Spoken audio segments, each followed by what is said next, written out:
दोस्तों स्वागत है आपका बैंक निफ्टी के एक और एनालिसिस वीडियो में। और आज हम बात करने वाले हैं कि कल मार्केट कैसा रह सकता है, क्या इंपॉर्टेंट लेवल्स रहेंगे, कौन से इंपॉर्टेंट सपोर्ट्स हैं जहां से हम बाइंग कर सकते हैं, कौन सी इंपॉर्टेंट रेजिस्टेंस है जहां से हम सेलिंग कर सकते हैं। तो इन सभी बातों में हम बात करने वाले हैं दोस्तों। तो बात करता हूं, पहले अगर मैं मंथली कैंडल की बात करूं, जो फॉर्म हुई है मंथली कैंडल, तो इसके अकॉर्डिंग आप बैंक निफ्टी में देखेंगे तो डोजी फॉर्म हुआ है, लॉन्ग लेग डोजी फॉर्म हुआ है।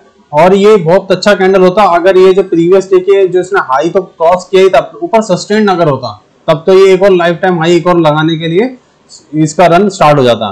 बट अभी जो कैंडल जिस हिसाब से क्लोज हुई है तो एक लॉन्ग लेग डोजी है, और ये इतना खराब भी कैंडल नहीं है जब तक ये प्रीवियस जो मंथ है इसका लो जब तक नहीं तोड़ता है। इसका जो प्रीवियस लो की बात करूं 43,572, यानी 43,500 को जैसे ये ब्रेक करेगा इसमें हमें अच्छी खासी सेलिंग देखने को हमें मिल सकती है। तो इस जो लेवल है, इंपॉर्टेंट लेवल है, जो स्विंग ट्रेड करते हैं उनके लिए ये लेवल बहुत ज्यादा इंपॉर्टेंट है। इसके जैसे ये ब्रेक होगा तो बहुत अच्छी सेलिंग आपको देखने को इसमें मिल सकती है। अब बायर कहाँ एक्टिव होंगे उसके लिए मैं आपको वीकली और हम डेली बेसिस पे अगर हम बात करें तब हमें ज्यादा अच्छे से पता चलेगा। तो अगर यहाँ पे अगर आप देखें तो बैंक निफ्टी ने यहाँ पे एक डोजी फॉर्म किया है वीकली कैंडल में। पहले इसने एक स्ट्रॉन्ग कैंडल फॉर्म किया, बेरिश कैंडल फॉर्म किया, और देन उसके बाद एक डोजी फॉर्म किया वीकली कैंडल में। अब हमारे लिए सबसे इंपॉर्टेंट लेवल क्या है जो हम वीकली लेवल पे बाइंग के लिए, जो इस वीक का टॉप है, ये जो टॉप है इसके ऊपर जैसे ही ये निकलता है तो यहां हमें बाइंग करनी चाहिए। ये सबसे अच्छा पॉइंट रहेगा हमारे बाइंग के लिए। सेलिंग कहां करनी चाहिए, तो नॉर्मल छोटे टारगेट के लिए अगर आप सेलिंग करना चाहते हैं तो इस वीक का जैसे ये लो ब्रेक होगा 44,150, तो उसके लिए आप 500-700 पॉइंट के लिए सेलिंग कर सकते हैं। बट मेन इंपॉर्टेंट अगर आपको सेलिंग करना है तो उसके लिए लेवल में ऑलरेडी बता चुका हूं। ये जो जहां पे नीचे डाउन साइड में ये जो डोजी बना हुआ है, ये जो लो है जिसका मैंने बताया था, जैसे ही इसको ब्रेक करेगा तो हमें बहुत अच्छी खासी हमें यहाँ पे सेलिंग देखने को मिल सकती है। तो यहाँ तक गया तो आप अगर स्विंग ट्रेडर हैं तो आपको वेट करना चाहिए, और अगर आप छोटे टारगेट के लिए कर सकते हैं तो जैसे ही इस डोजी का अगर ये जैसे इसके नीचे निकलेगा और सस्टेन करेगा तो आप यहां से एक सेलिंग के लिए 500-700 पॉइंट का एक आप पॉइंट के लिए आप यहां से भी सेलिंग कर सकते हैं। तो ये दो इंपॉर्टेंट हमारे लिए लेवल रहेंगे अगर कोई स्विंग ट्रेड करना चाह रहा है तो उसके लिए। अब बात करते हैं हम इंट्राडे में हम कैसे काम कर सकते हैं, इंट्राडे में हमारी क्या स्ट्रेटेजी होनी चाहिए।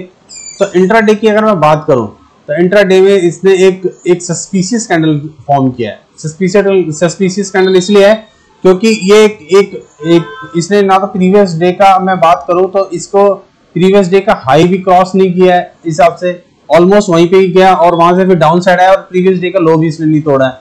तो बीच में ये एक काइंड ऑफ इनसाइड कैंडल भी बोल सकते हो आप, काइंड ऑफ ऐसा एक फॉर्म हुआ है, पर इसका जो लेग है काफी बड़ा है, तो इस वजह से ये एक सस्पिशियस कैंडल है। तो कल हमें कैसे बाइंग कर सकते हैं, सबसे इंपॉर्टेंट क्या चीज हमें देखनी पड़ेगी कि सबसे पहले कल जो इसका जो आज के दिन का जो ये प्रीवियस डे गया इसका जो हाई है, अगर इसको जैसे ही ब्रेक करेगा तो उसके ऊपर हमें पहले वेट करना है क्रॉस होने के बाद। इसका जो हाई है, इसका जो इस कैंडल का हाई था वो हाई है अब 44,755।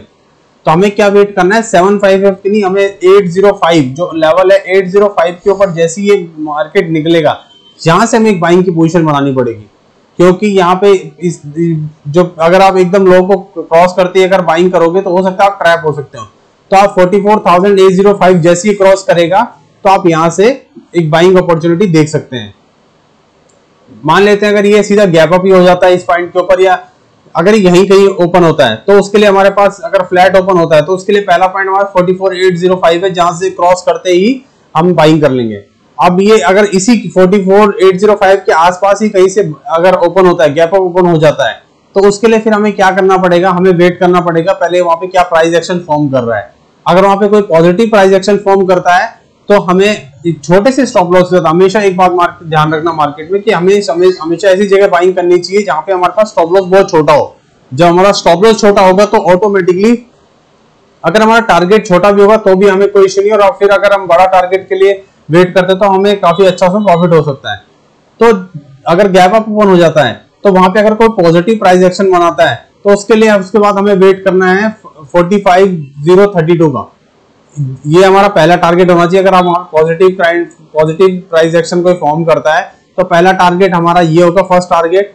सेकंड टारगेट हमारा 45,267 होगा। ये हमारा सेकंड हमारा टारगेट होगा इस लेवल पे। और फिर उसके बाद आप जैसे ही फर्स्ट टारगेट कंप्लीट हो जाता है तो हमें अपने जो स्टॉप लॉस है उसको ट्रेल करते रहना है आगे के लिए। और अगर यहाँ पे कोई नेगेटिव प्राइस एक्शन बना देता है तो उसमें अपनी 50% क्वांटिटी आपको ऑलरेडी बुक कर लेनी है जैसी कोई नेगेटिव प्राइस एक्शन बनाता है, और बाकी 50 को जो स्टॉप लॉस है वो आपको ट्रेल करना चाहिए, तभी आप बड़े पॉइंट कैप्चर कर पाएंगे। तो दूसरा मान लेते हैं अगर गैप अप की जगह गैप डाउन ओपन हो जाता है तो उसके लिए हमारे पास सबसे इंपॉर्टेंट लेवल क्या है, इसका लो। अगर गैप डाउन ओपन हो जाता है, फ्लैट ओपन होता है, तो हमें सेलिंग कहां से करनी है, 44,440 के नीचे जैसे निकलेगा हमें इसको यहाँ पे सेलिंग एक सेल पोजीशन बनानी चाहिए। और गैप डाउन अगर गैप डाउन ओपन हो जाता है तो गैप डाउन ओपन होने के बाद जैसे इस लो को ब्रेक करेगा, जो प्रीवियस डे का लो है, जैसे ये लो ब्रेक करेगा गैप डाउन होने के बाद हमें एक और पोजीशन बनानी पड़ेगी सेलिंग के लिए। और पहला टारगेट हमारे पास 44,150 का रहेगा और सेकंड टारगेट 43,839 का रहेगा।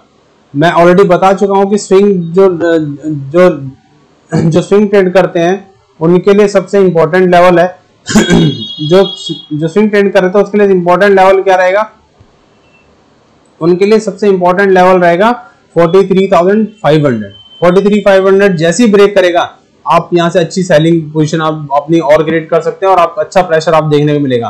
तो इसके लिए बेस्ट क्या है, यहाँ पे एक छोटी पोजीशन के साथ आप सेलिंग के लिए जा सकते हैं, ताकि छोटी पोजीशन से क्या होगा, एक तो स्टॉप लॉस भी आप छोटा लेके रखेंगे और छोटी पोजीशन लेके आप इसको अगर आप आगे बढ़ते हैं तो पहला टारगेट जैसे मैंने बताया आपको 44,150 है, सेकंड 43,839 है। और जैसे ही ये इस लो 45,500 को ब्रेक करेगा आप यहाँ पे अपनी पूरी क्वांटिटी ऐड कर सकते हैं और यहाँ पे अच्छे पॉइंट्स आपको फिर यहाँ से मिल सकते हैं। तो एक सिंपल सा एनालिसिस है, इस तरीके से आप काम कर सकते हैं। और इसमें मैं एक और चीज बताना चाहूंगा दोस्तों, जैसे मैंने आपको एक पॉइंट बताया कि मान लेते हैं इस पॉइंट पे ये 44,440 का एक पॉइंट है, यहाँ से फ्लैट ओपन के बाद इसको जैसे ब्रेक करता है तो यहाँ पे एक सेलिंग पोजीशन आपने बनानी है छोटे स्टॉप लॉस के साथ में। तो ये पॉसिबिलिटीज है कि यहाँ से डाउन जाएगा और 10, 15, 20 पॉइंट जाएगा तो वापस ऊपर आ जाएगा। तो आपने क्या करना है, छोटा स्टॉप लॉस देना है, यहाँ पे स्टॉप लॉस दे देना है, छोटा स्टॉप लॉस दे देना है। फिर दोबारा से ऐसा हो सकता है कि नीचे इसको फिर ब्रेक करेगा, आपको दोबारा सेम इसी लेवल पे 44,440 जैसे नीचे डाउन में निकलेगा फिर एक बार सेलिंग पोजीशन बनानी है। और फिर मैं मान सकता हूं कि 20-30 पॉइंट नीचे जाएगा तो अगर आप प्रॉफिट लिया तो ठीक, नहीं तो आप जैसे ही वापस अपसाइड में निकलेगा आप छोटा स्टॉप लॉस यहाँ पे जरूर रखें, 15-20 पॉइंट 30 पॉइंट का छोटा स्टॉप लॉस रखें, ताकि जैसे ही वापस निकले दोबारा आप स्टॉप लॉस दे देना। बट ये थर्ड टाइम जब ब्रेक करेगा तो आपके जो प्रीवियस दोनों जो स्टॉप लॉस है उसका डबल से ट्रिपल आपको यहाँ से देखा जाएगा। ये सिंपल स्ट्रेटेजी मैं पर्सनली फॉलो करता हूँ और आपको मैं इसलिए बता रहा हूँ क्योंकि इसमें अच्छा प्रॉफिट आपको देखने को मिलेगा। ये सेम स्ट्रेटेजी आप बाइंग के लिए भी यूज करते हैं और सेलिंग के लिए भी कर सकते हैं। ये एक पॉइंट जो आपको मैंने बताया 44,440 ये इंपॉर्टेंट पॉइंट है, इसको ब्रेक करेगा तो छोटे स्टॉप लॉस के साथ आपको यहाँ पे बाइंग एक सेलिंग पोजीशन बनानी है। वो भले आपका स्टॉप लॉस भले हो जाए बट आपको स्टॉप लॉस छोटा देना है। बट यहाँ पे जैसे ही आपका अगर सेलिंग के लिए जाएगा तो बहुत बड़े पॉइंट आपको देखने को मिलेंगे। तो ये सिंपल सा एनालिसिस है दोस्तों, इस तरीके से आप काम कर सकते हैं और इस तरीके से आई होप कि आप प्रॉफिट अर्न करेंगे। दूसरा, अगर आप हमारे फ्री टेलीग्राम चैनल पे ज्वाइन नहीं किया तो आप ज्वाइन कर सकते हैं, जिसका लिंक डिस्क्रिप्शन में मैंने दिया हुआ है। और वहां पे मैं अपने पर्सनल जो भी मेरे ट्रेड्स रहते हैं वो मैं सब शेयर करता हूँ, पर्सनल स्ट्रेटेजीज जो रहती है वो मैं सभी उसमें शेयर करता हूँ। और उस पर आप ज्वाइन करके आपको एक अच्छा डायरेक्शन भी मिल सकता है, उसमें एक अच्छा आपको हो सकता है आप प्रॉफिट भी आप कर पाए। तो आप उसे फ्री ऑफ कॉस्ट ज्वाइन कर सकते हैं। तो थैंक यू सो मच और please like share and subscribe the channel. Thank you so much.